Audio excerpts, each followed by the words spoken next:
So I went to the US Embassy in London to get my visa, to get my work visa, because I had to actually qualify to be here to do the tour. I had to prove that I was worthy of working in your country.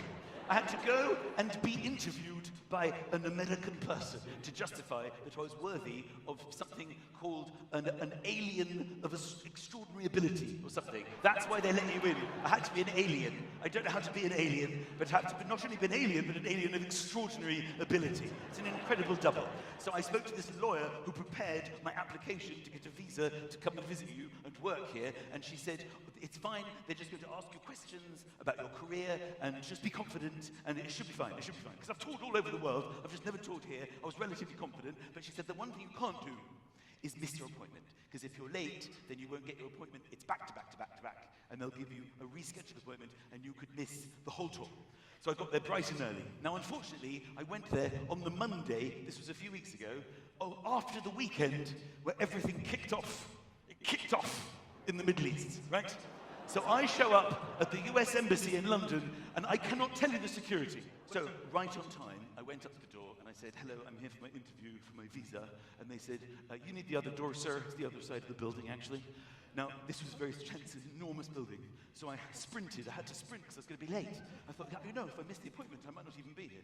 So I sprinted around the entire building, got through security, went up to the lift, and I went to this window. They beckon you. And literally, I'm completely out of breath. And I'm panting. And the guy behind the window, he says, you seem to be a little out of breath, sir. And I said, I ran.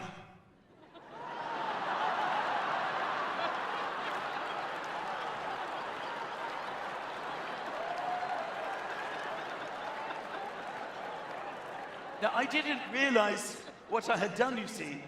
So he just went, excuse me, sir? I went, I ran. Then he went, I ran. I went,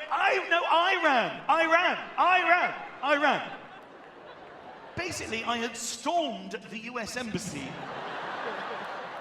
shouting I ran over and over again. I could have been shot and killed dead. Shot dead.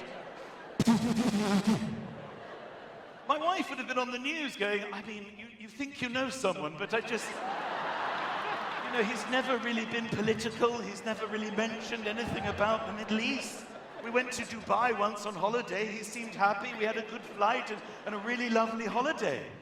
You know, he doesn't even watch the news. I mean, you never really know. You never really know.